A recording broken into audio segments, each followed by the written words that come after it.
British Open Eve. We have been crunching the numbers and we have determined the winner. So you can make your bets right now, folks. Let's tee it up.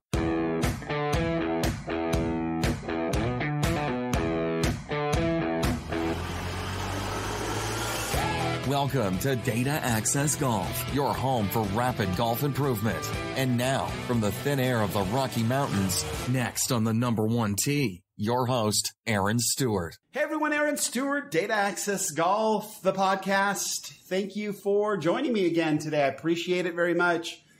Boy, this has been a long day. I've been crunching some numbers today, and it's been really fascinating. I must admit that I kind of got caught up in all the numbers of things and kind of lost a number of hours, and then had to scream out of here because I forgot that I had a haircut scheduled, and then came running back to finish this up and put it together. But yeah, really, really cool stuff. I've been through a lot of the historical data and then went to some of the more recent data and tried to put together something that works. Obviously, every single major is a little bit different, and Royal Portrush, we really don't have any information on. No modern players ever really played there or won there, so that was kind of interesting. So trying to figure out what kind of grass is on the greens and how narrow the fairways are and all that kind of stuff, so we could get in and start weighting the data properly to try to come up with something that was reasonable, and then create some kind of a formula where you can plug in all this data in and then watch it spit out the other side and see what comes up. So we'll take a look at that really quick. But some of the historical stuff I wanted to look at, as many of you know, I love this idea of a consistency number, and which is essentially how many cuts you've made divided by the number of events you've entered. So I wanted to take a quick look at the history of the British Open and who has played well there. I really didn't look at anybody who had played less than 5 times at the British Open in order to get kind of a good feeling there. So guys like Tony Finau didn't quite make the cut, but he's 100%. He's played there 3 times and he's made all 3 cuts, but just didn't seem, it's only 3 times, right? But he's, trending well. Anyway, so we're going to look at, just really quickly, we're going to look kind of at the ones that jumped out at me, those that have played well at the British Open and where they finished on average, which I think is important, especially for those on the PGA Tour who have to, cross the pond and play in very different conditions than they're used to here in the United States. It kind of, based on some of the stuff and trends and things that we're looking at, it takes some time to learn to play links golf and learn to play over there in the UK. So that's definitely something that I use to wait to change the formula to try to figure out somebody who's won over there. I weighted how many times they've played there and weighted how well they finished over the years over there to see if they're trending. But I only looked back 5 years. So there's some folks that really have played over the course of their career quite poorly, but have trended well more recently. So I wanted to make sure that we weren't punishing them for their bad early play, because it does take some time to figure out links golf. So anyway, so that all went into it, and I'll kind of review sort of the formula before I spit it all out, at least the different parts. I probably won't get into how I weighted them. Maybe I will. We'll see. I don't want to go too long here. So anyway, so let's take a look at this thing. First off, this huge sheet I've got here. Oh man, really, really cool stuff. So just really quickly. So Jordan Spieth has played in 6 British Opens. He's made the cut 6 times. His average finish is 20th. Tony Finau, as I mentioned, has played 3 and made 3 cuts. His average finish was 18. So better than Jordan Spieth, which I thought was very interesting, because Jordan Spieth on here is the highest rated player based on finish that has played, at least the 5 times that I was using to qualify. So Jordan Spieth is at the top of this list for cuts made and also his finish, averaging 21st spot, somewhere in there. I'm rounding up. So But Tony Finau is averaging 18th in his 3 times. So next, second place. Tiger Woods has played in 20 British Opens and has made the cut 18 times. So that's a 90% consistency rating. And his average finish is 26th place. And he has made top 10 10 times. Okay, Ernie Els has made the top 10 13 times. And Sergio Garcia has made the top 10 10 times. Those are the only 3 players on this list that have made the top 10 in double digits. Tiger Woods, Ernie Els, and Sergio Garcia. Pretty interesting there. So Tiger Woods is up there. Next, Rory McIlroy. He's played in 10 of them. He's made 9 cuts. That's a 90% rating. And he finishes 29th typically. Ricky Fowler is next right after him. Ricky just didn't seem to play very well over there, or so I thought. Anyway, he's been in 9. He's made 8 cuts, 89%. And he averages 31st place. Awesome. Jason Day has made all 8 of his cuts, 100%. He has had 1 top 10, and he averages right around 31st, as does Ernie Els. Ernie Els has played in 27 of these, which is the same number as Darren Clarke. Darren Clarke, who is also playing this year, has played in 27 of these. And Ernie Els has made 22 cuts. Darren Clarke has made 19. He's kind of the hometown favorite, right? Graham McDowell, Darren Clarke, and obviously Rory McIlroy, the hometown favorites there. But so let's see. Ernie Els, 81%. He has had 13 top 10s, as I mentioned. He averages 31st place. Henrik Stenson, 86% consistency rating. He's played in 14 of these. His average finish spot is 35th place. And then Sergio Garcia, 22 of them. He's made 17 cuts. That's 77%. And he's had, 10 top 10s and 30. He averages 36th place. I think I mentioned Dustin Johnson. This was a little surprising here. He's been in 10 of these, which I thought he'd been in more, but 10. He's made 8 cuts. That's an 80% consistency rating. And he has had 3 top 10s, and he finishes around 38th place on average. Adam Scott, also 38th place on average. He's been in 19 of these and made 15 cuts. That's 79%. Zach Johnson has played in 15 of these. He's made 12 cuts. That's 80%. He's been in 3 top 10s. A couple of those we remember very well, right? So, yeah. Yeah. So let's see. He won it. 2015 was the last time he won this thing.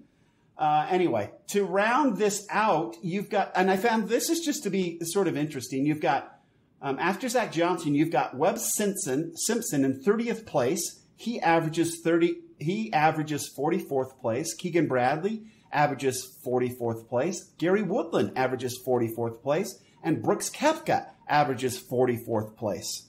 And he's played in 5 of these. Phil Mickelson has played in 25 of these British Opens, made 20 cuts for 80%, but he averages 46th place. And Hideki Matsuyama's right after him. So pretty fascinating stuff. You've got others that, like the defending champion, Francesco Molinari. He's played in 11 of these, and he's only made 7 cuts. Obviously, he's trending better now. That's 64%. He's had 2 top 10s. One was a win last year, but he averages 50th place. So interesting stuff there. Really, let's see. Oh, yeah, this was interesting. Matt Kuchar. He's played in 14 of these. He's made 8 cuts. That's a 57%. That's a lose your card percent rating. And he's been in 3 top 10s. We remember the battle he had with Jordan Spieth most recently. And he averages 59th place. Louis Oosthuizen, obviously a winner, averages 62nd place. He only makes half his cuts. Bubba Watson only makes half his cuts and averages 65th place. And then Tommy Fleetwood, right? He's one of those that's considered to be a favorite this year. He's played in 5 of these, only made 2 cuts, and he averages 68th place. But again, we didn't know much about Tommy Fleetwood 5 years ago, and he's kind of trending in the right direction. And then the last one, lovely Billy Horschel made the list. He's playing this. He's played in 5 of these, and he's only made 1 cut. That's 20%. Lose your card for sure. He has been cut 4 out of the 5 times, and the one time he wasn't cut, he finished tied for 30th, and so he averages 86th place. So interesting stuff there. I was surprised by a few of these names. Ricky Fowler plays lots better across the pond than I thought he did. I thought he was just a USA guy, and that was that. But he's right up there. But right now, if Tony Finau had 5, Tony Finau kind of leads everybody. Xander Schauffele's played in 2 and made 2 cuts, and his average finish is 11th. So I guess he leads everybody, but he's only played in 2 of them. So good, fascinating stuff there. Okay, now on to the predictions, because, I mean, this sucker starts in a few hours? Less than 12, right? So, okay.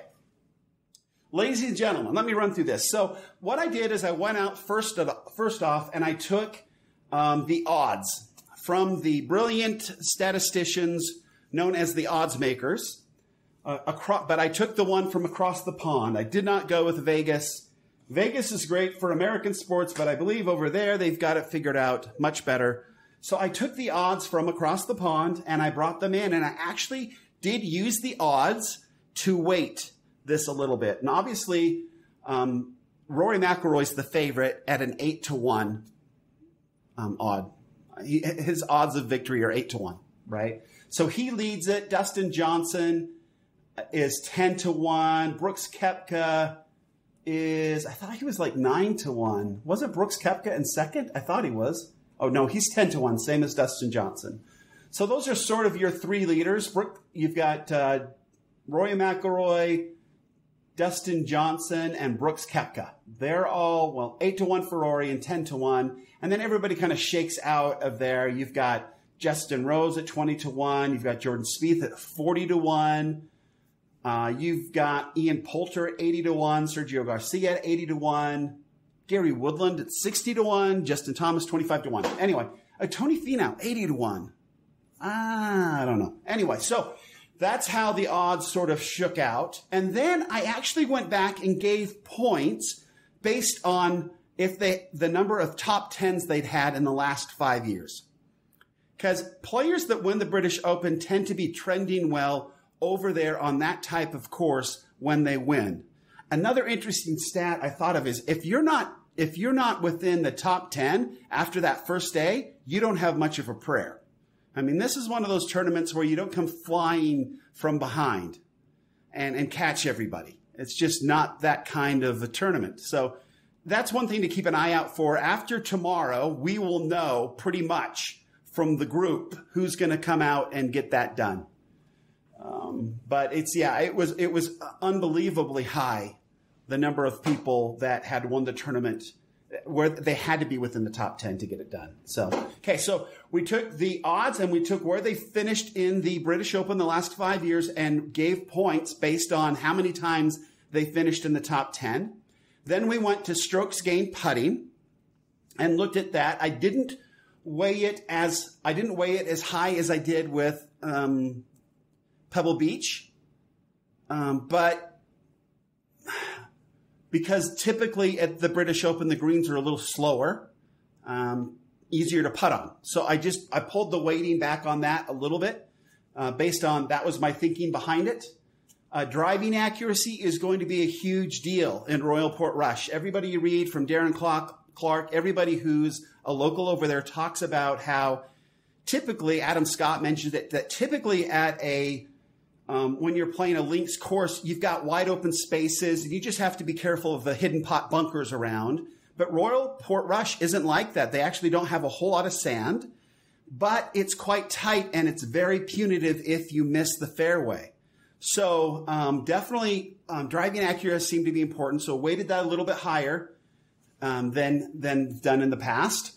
Greens in regulation, kept it exactly the same weighting as I've done for all the majors. So it didn't change there at all. The rough, I've heard, is pretty awful. So I actually pushed that up to around the same level as U.S. Open rough. But typically at a British Open, you wouldn't put the rough. At least I wouldn't put the rush up to the rough up. Make it more difficult. Increase the importance of that particular stat. But in this case, I did. And then I took all those together. I ran the numbers and created averages based on points allotted to them, from the odds to their finishes to strokes gained putting to driving accuracy, rough saves out of the rough, and around the green scrambling percentages. I left sand out because there's not a lot of sand there. So that's what I did. That's what I used to put this all together and come up with the numbers. So, ladies and gentlemen, your winner for the 2019 British Open, I'd like to announce with actually kind of a further, won by a little bit further than I thought he would when I put all these together, because he didn't really shine really anywhere too much. But when you put it all together, he's just a really super complete player. Justin Rose, ladies and gentlemen, a 20-1 shot to win it, but that's where all your money should go. Based on all the data points, Justin Rose is your winner. So there you go. Now I know there's some snickering out there, because Justin Rose was also supposed to win the Masters this year based on the numbers, but he took a lot of time off and prepared for the Masters differently this year than he had any other year, and he didn't even make the cut. So I hope this year, and he did mention afterwards he was going to go back to the old way, so I assume that he's back to the old way. But even based on I took into consideration his scores at Augusta. So with all of that still taken into consideration, Justin Rose is the clear favorite at the British Open. Now, here's where it gets a little interesting. Jordan Spieth comes in as in second place, which, again, shocking, but based on the numbers and what he's doing, really his putting numbers have come up so far that it really helped him out. So, yeah, his putting numbers have come up. Justin Rose's putting numbers really helped him out as well. But Rory McIlroy, horrible putting numbers, but so good everywhere else, sits there at third. You've got Dustin Johnson in fourth, Ricky Fowler in fifth, Xander Schauffele in sixth, Matt Kuchar in seventh, Adam Scott in eighth, Patrick Cantlay in ninth, and Bryson DeChambeau in 10th. John Rahm, 11th. Jason Day, 12th. Tommy Fleetwood, 13th. Brooks Koepka, 14th.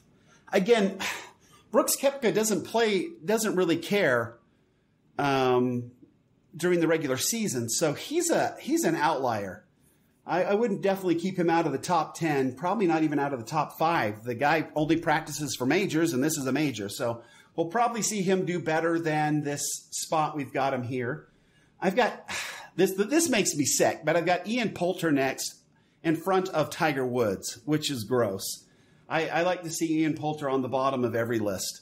So, but there he is. The data's the data. Mark Leishman, Louis Oosthuizen, Francisco Molinari, Patrick Reed, Henrik Stenson, Tony Finau, which I guess the 80-1 odds look pretty good now, because there he is. Hideki Matsuyama, Sergio Garcia, Shane Lowry, Matt Wallace, Paul Casey, Gary Woodland, sadly, down there at the bottom, and dead last, Justin Thomas. And his putting is atrocious this year compared to everybody else, and that dragged him down big time. So anyway, so there you have it. Justin Rose, your 2019 British Open champion. It will be a very popular win over there. I'm very excited for him to have his name engraven on the claret jug. I was thinking about it the other day, that if I won the British Open, I would tell them not to engrave my name on the trophy. Right? I mean, what's more unique than that? If you win, they engrave your name on the trophy. But if you win and tell them not to put your name on the trophy, who's more unique? You would be the most unique British Open champion ever. Or the champion golf of the year, whatever it is. Right? So there you have it. Congratulations to Justin Rose. Really good tournament by Jordan Spieth, Rory McIlroy, and Dustin Johnson, Ricky Fowler and the gang. But Justin Rose gets it done. So excited to see how it goes tomorrow. Hope you are too. Obviously, we'll talk about the British Open a lot the next few days and looking forward to it. So until next time, Aaron Stewart from Data Access Golf, the podcast, saying better golf, better data always means better golf. And I hope this time I can prove it. Until then, till I see you next time. Thanks. Bye. Thanks for listening to Data Access Golf with Aaron Stewart. Check us out online at dataaccessgolf.com, and we'll see you on the next episode.